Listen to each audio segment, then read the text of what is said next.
Έλα ρε λαμπρό. Πού σε ρε γαμπρέ? Εδώ Θεσσαλονίκη. Όντως. Όντως. Μαλάκα, να σου πω. Άκου τραγουδάρα που έκαναν οι άλλοι, ναι.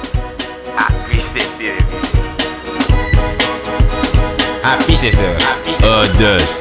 Όχι ρε μαλάκα. Μαλάκα, δεν παίζει ότι πας έτσι. Τι πω τρελός ρε μαλάκα. Άκουσε τι είμαι. Όχι ρε φίλε. Μαλάκα, δεν παλεύει ότι πας έτσι. Απίστευτο. Απάλευτος. Δεν την παλεύει.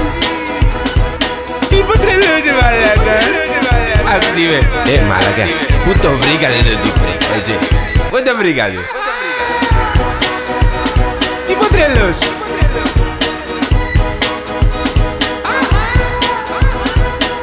Απίστευτο ρε φίλε, δεν παίζει ρε φίλε. Μαλάκα, πραγματικά, πού το βρήκατε αυτό να.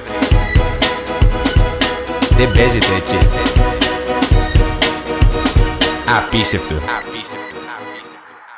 Έλα, το άκουσες. Έλα Πώς σου φάνηκε ρε γαμπρέ? Απίστευτο, απίστευτο. Μαλάκα, τώρα εντάξει, δεν το λες σωστά. Κανονικά είναι απίστευτο. Δεν μου λες. Πες να έρθει εδώ πέρα κανένα ποσίδι, έτσι.